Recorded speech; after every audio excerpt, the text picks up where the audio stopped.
Bonjour, Jésus-Christ est le Fils de l'homme et il est également le Fils de Dieu. Pendant cette série cette semaine, nous parlons et nous découvrons ou redécouvrons la personne de Jésus-Christ. Et on a vu hier ensemble que Jésus-Christ est homme, il s'est manifesté en tant qu'homme, il a paru en tant que simple homme. Et aujourd'hui, on veut découvrir que Jésus-Christ est non seulement le Fils de l'homme, mais il est également le Fils de Dieu. Et dans l'évangile de Luc, on a vu donc ensemble que cet évangile nous présente Jésus-Christ comme étant le Fils de l'homme. L'évangile de Jean, quant à lui, va nous présenter Jésus comme étant le Fils de Dieu.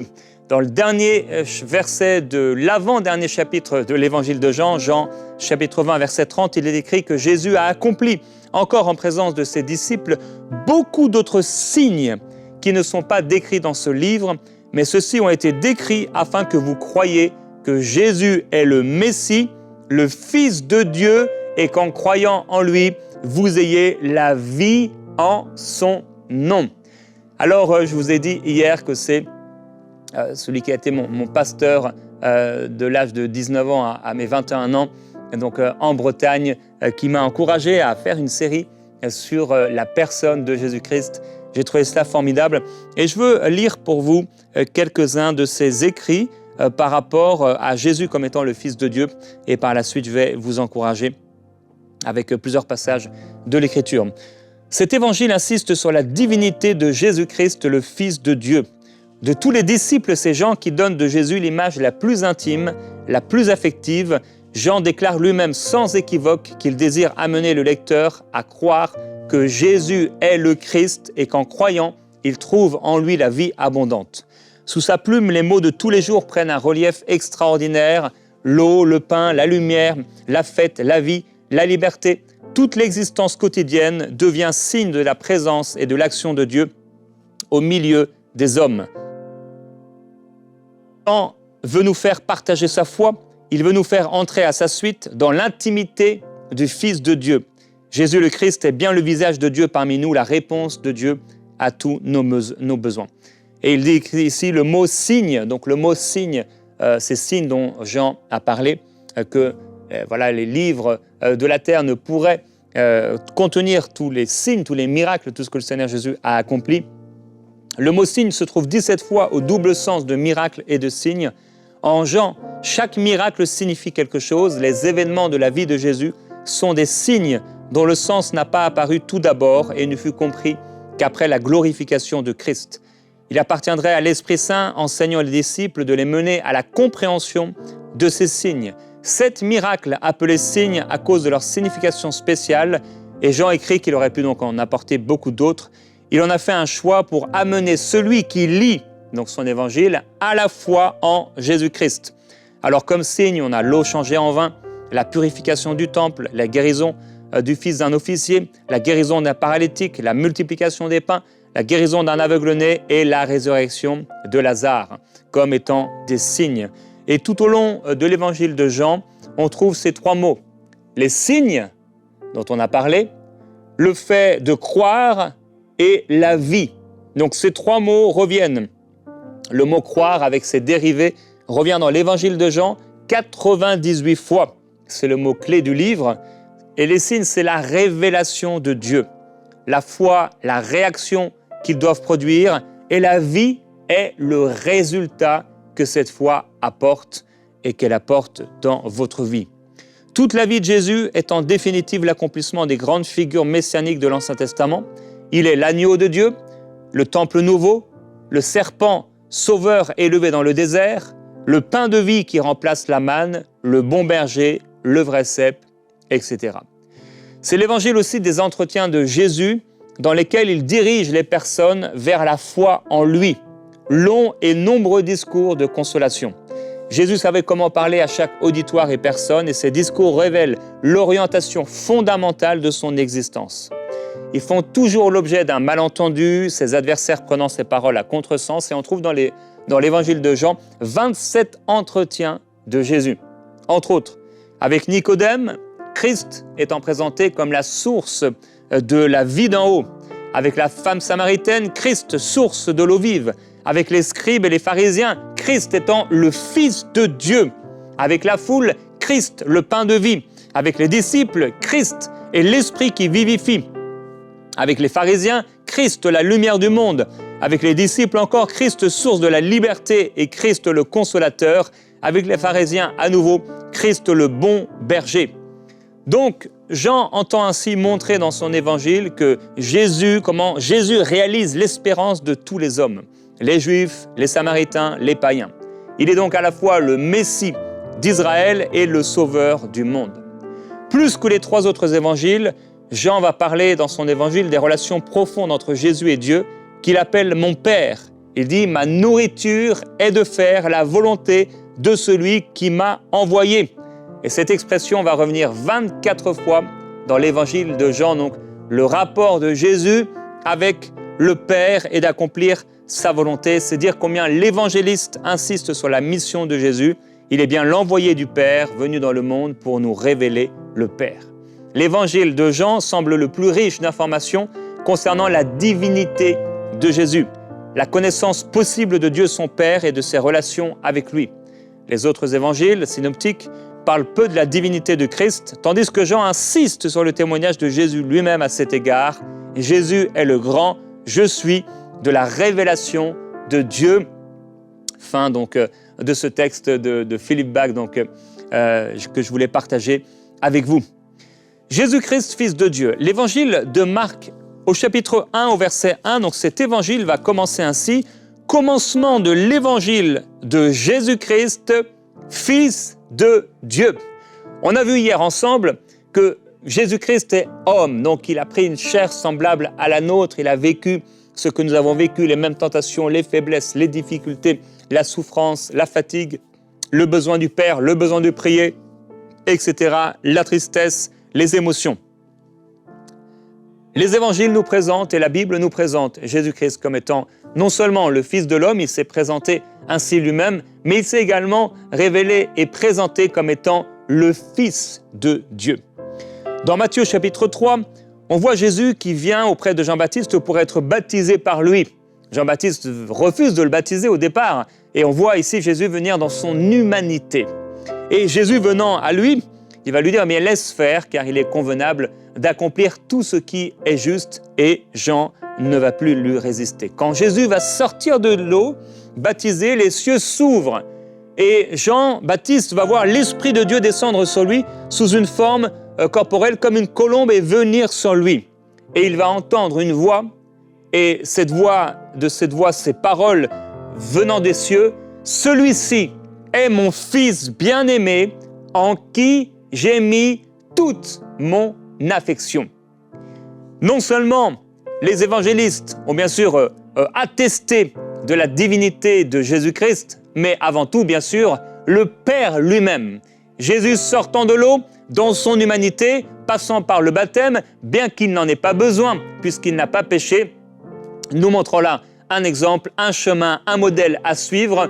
Le Père, Dieu, le Père dans les cieux, va faire entendre sa voix. « Celui-ci est mon Fils bien-aimé. Oui, j'ai mis en lui toute mon affection. » Dieu a attesté que Jésus, ce Jésus de Nazareth, ce Jésus Fils de l'homme, est le Fils de Dieu, est son propre Fils.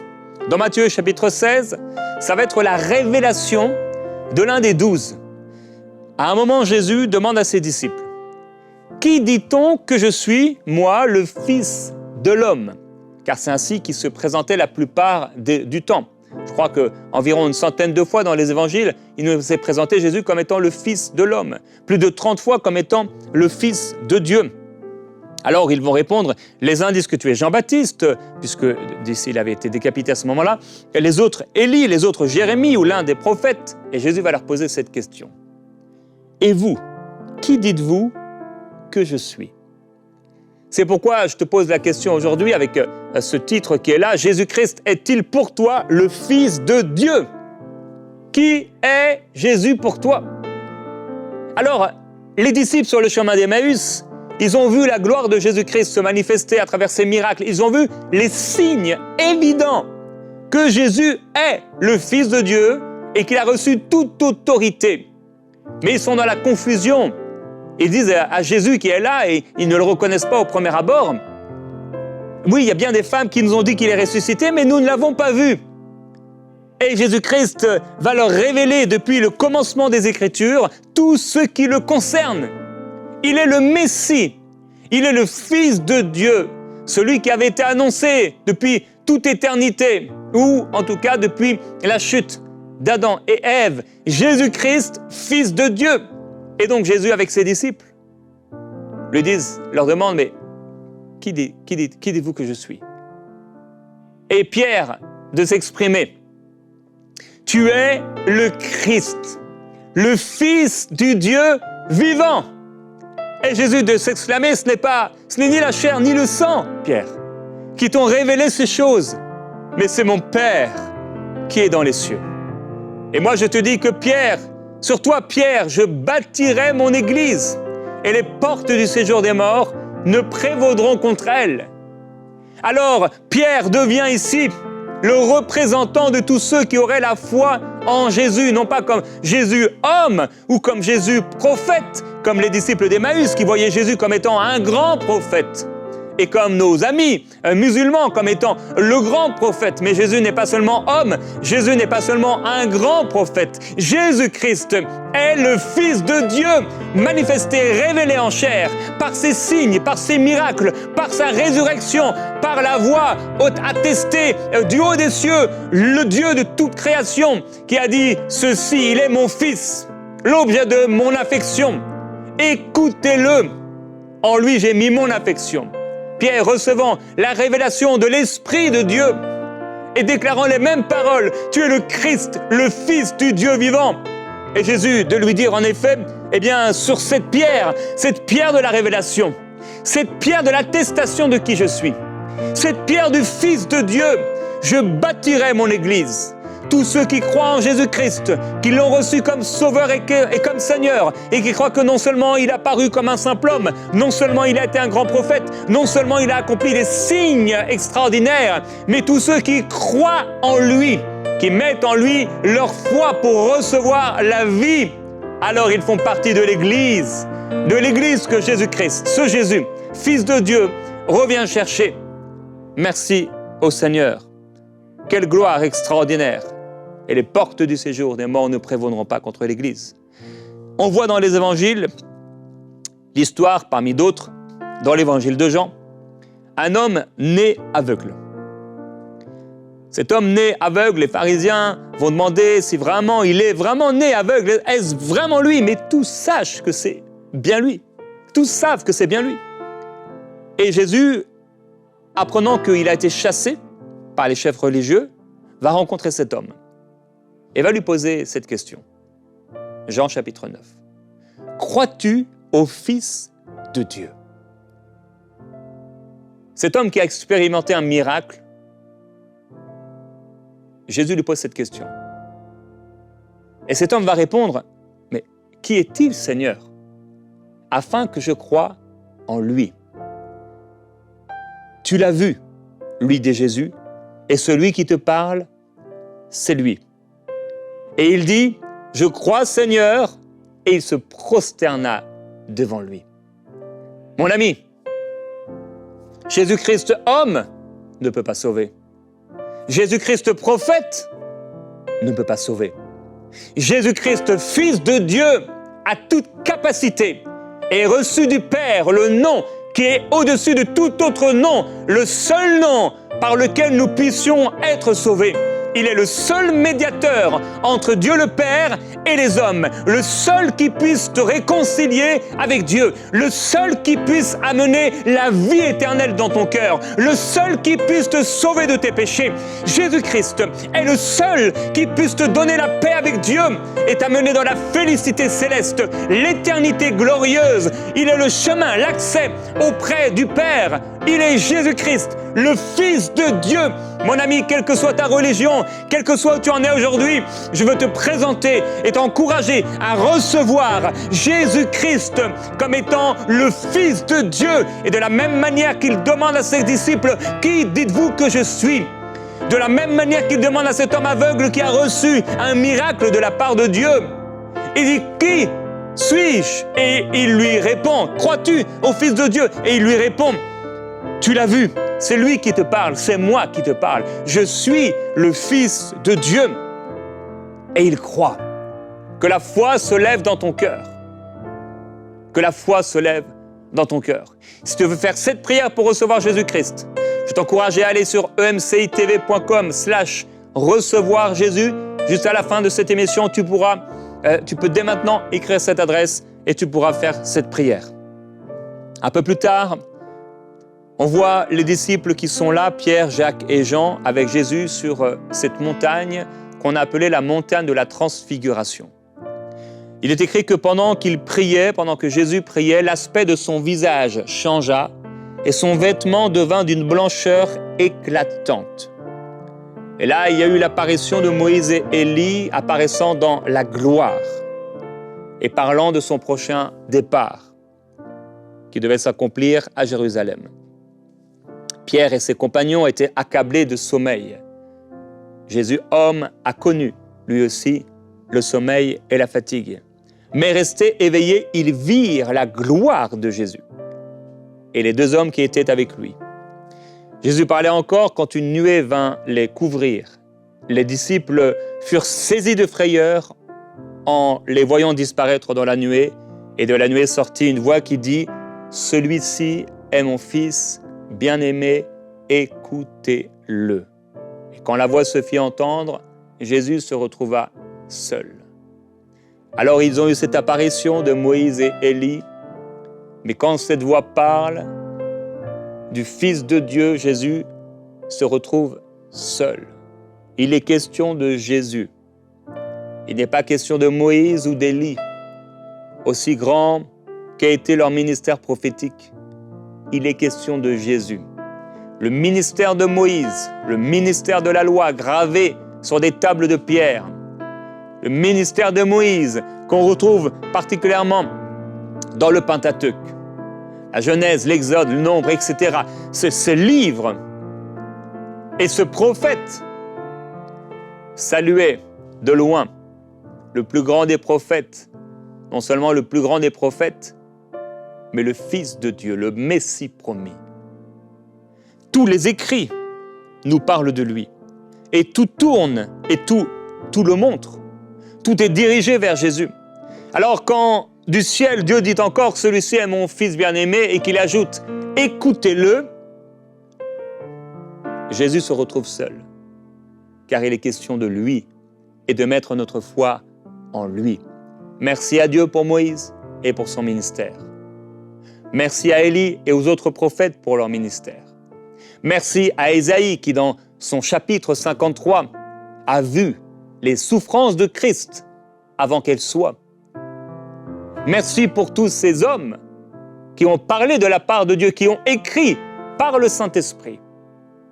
Mais tous ces hommes et tous ces écrits nous amènent à la réalité de la divinité de Jésus-Christ étant le Fils de Dieu.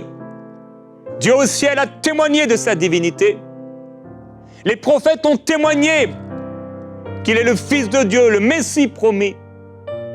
Dieu du ciel a témoigné, Jean-Baptiste a témoigné, les apôtres ont témoigné qu'il est le Fils de Dieu. Jésus lui-même a déclaré qu'il est le Fils de Dieu. Dans Luc au chapitre 22, il y a les sacrificateurs et les chefs religieux qui sont là donc dans les derniers moments de Jésus. Et ils lui disent « Si tu es le Christ, dis-le nous ». Jésus leur répondit « Si je vous le dis, vous ne le croirez pas. Et si je vous interroge, vous ne répondrez pas. Mais désormais, le Fils de l'homme sera assis à la droite de la puissance de Dieu. » Tous dirent alors « Tu es donc le Fils de Dieu ?» Et Jésus leur répondit « Vous le dites, je le suis. » Alors ils vont dire qu'avons-nous besoin encore d'entendre un autre témoignage? Nous l'avons entendu nous-mêmes de sa bouche. De sa bouche, Jésus-Christ a dit qu'il est le Fils de Dieu. Jean-Baptiste, nous savons, il va voir Jésus comme l'agneau de Dieu, ôtant le péché du monde. Il va dire que celui qui l'a envoyé et sur lequel descendra l'Esprit de Dieu, c'est celui qui baptise du Saint-Esprit. Et il dit, j'ai vu et j'ai rendu témoignage qu'il est le Fils de Dieu. Et alors au lendemain, il n'est pas étonnant de voir les 2 disciples de Jean-Baptiste suivre Jésus-Christ. Et Jésus se retournait et leur dire, mais que cherchez-vous? Et ils vont lui dire, mais maître, où demeures-tu? Jésus leur dit, venez et voyez. C'est l'invitation que Jésus nous fait aujourd'hui. Viens et vois. Tu as entendu parler de Jésus-Christ? Tu as entendu parler de Jésus comme étant le Fils de Dieu? Et tu te retrouves comme les 2 disciples de Jean-Baptiste dans la loi religieuse. Tu es peut-être quelqu'un de religieux. Tu suis Moïse, Élie ou les prophètes. Tu te retrouves comme les disciples de Jean-Baptiste. Mais on te parle maintenant du fait que ce n'est pas Jean-Baptiste, ce n'est pas Moïse, ce n'est pas Élie, ce n'est pas les grands prophètes, ce n'est pas les chefs religieux. C'est Jésus-Christ qu'il faut suivre. C'est lui qu'il te faut suivre. Et Jésus te dit, viens et vois.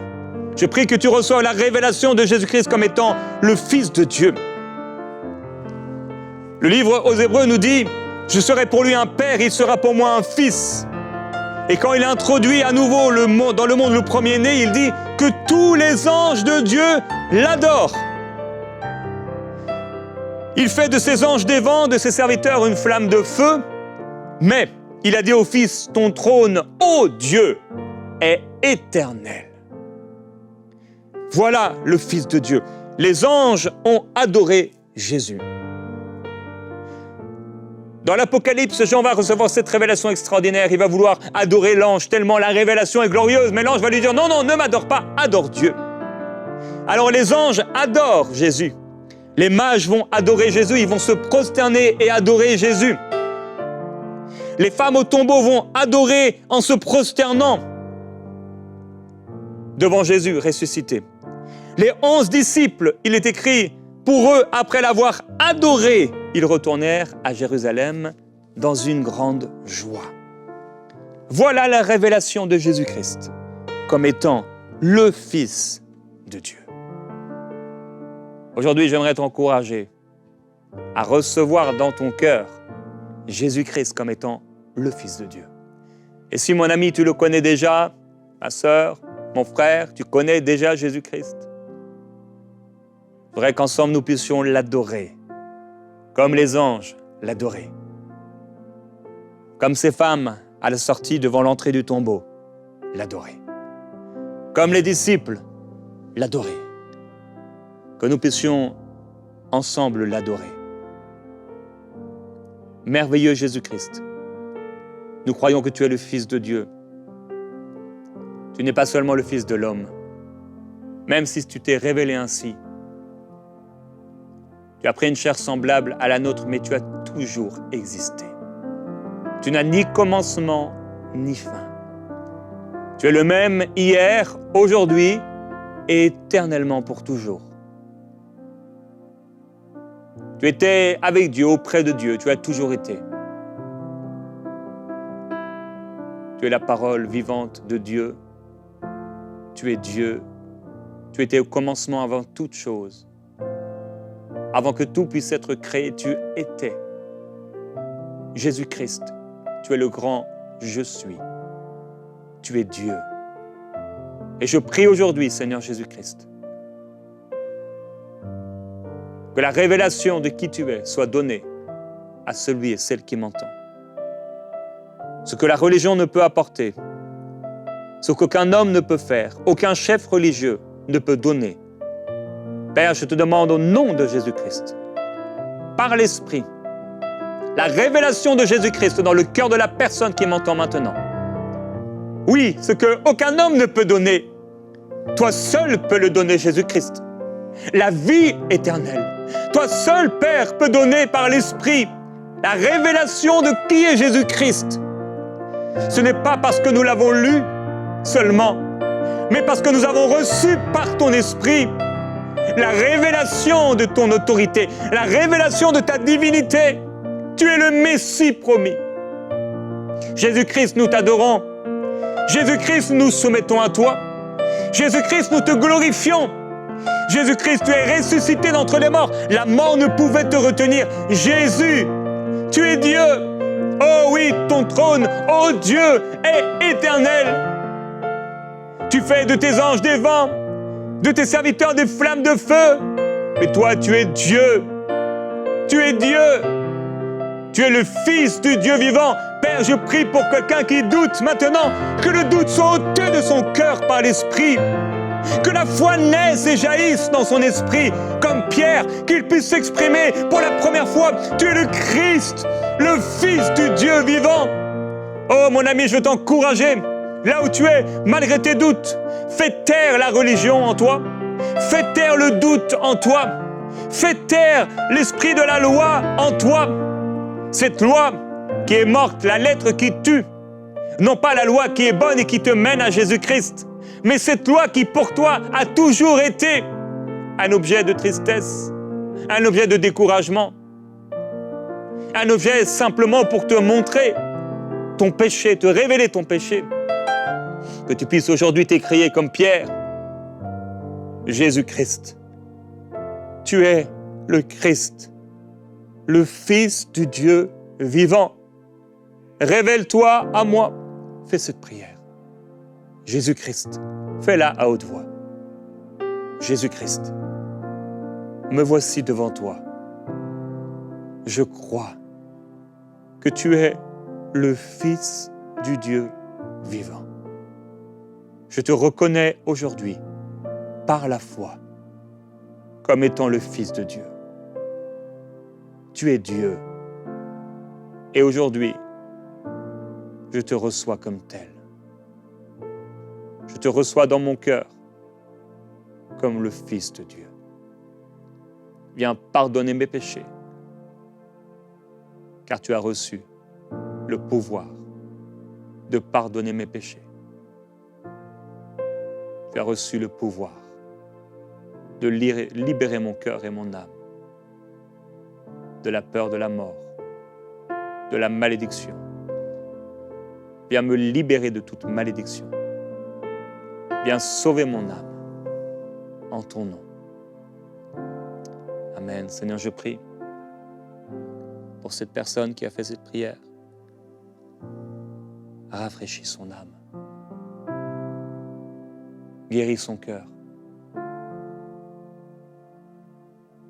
Apporte-lui dans cette révélation de Jésus-Christ une nouvelle communion avec Dieu. Comme on l'a lu au début de cette émission, Jean nous révélant cette communion merveilleuse avec Dieu. Je prie, Père, pour cette relation intime, riche, personnelle, avec toi et avec ton Fils Jésus-Christ. Oui, tu as tant aimé le monde que tu as donné ton Fils Jésus-Christ,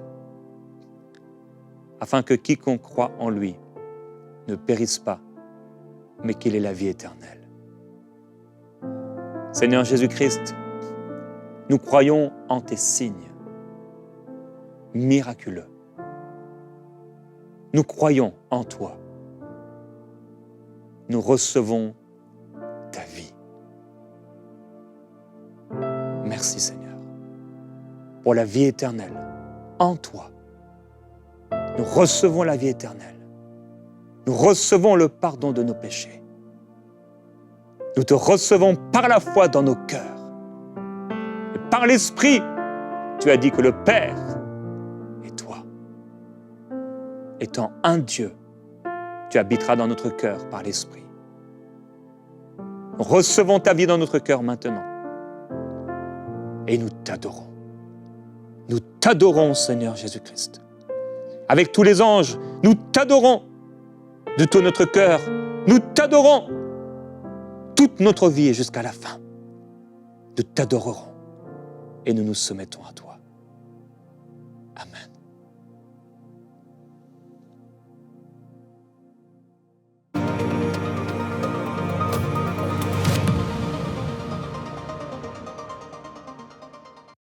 Je me souviens de cette sœur qui disait « Moi, je ne peux pas, comme vous, chaque jour, annoncer l'évangile à des multitudes, mais je peux faire une chose, vous soutenir chaque mois par un don mensuel. » Frères et sœurs, je ne sais pas si vous réalisez à quel point votre soutien est important pour notre organisation, mais si chaque jour on peut se tenir sur le front et bombarder le royaume des ténèbres avec la parole de Dieu, c'est grâce à votre généreux soutien. Beaucoup ignorent qu'à EMCI, plus de 95% de nos revenus proviennent des généreux dons des téléspectateurs du monde entier. EMCI n'est ni soutenu par des organisations, ni par des églises, ni par de riches donateurs.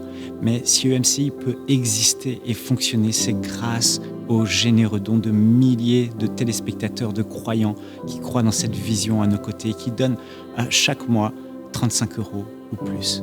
Frères et sœurs, aujourd'hui plus que jamais, EMCI a besoin de votre soutien pour pouvoir couvrir les frais de fonctionnement au quotidien, mais aussi pour pouvoir recruter davantage d'équipiers qui vont nous permettre de finaliser ces merveilleux projets et de les développer sur le long terme, dont ce merveilleux projet, fameux projet que tout le monde attend d'ici la fin de l'année et qui par la grâce de Dieu sortira au mois de décembre, le projet Ma Bible. Alors je veux dire un grand merci à tous ceux qui vont se lever à nos côtés pour répondre à cet appel en devenant partenaires mensuels à nos côtés. Et je le crois, frères et sœurs, ensemble, nous allons marquer l'histoire de la francophonie. Que Dieu vous bénisse. Dès maintenant, faites partie des 20 000 partenaires mensuels qui porteront la vision d'EMCI et qui l'amèneront encore plus loin. Pour faire votre don, rendez-vous sur emcitv.com/20 000.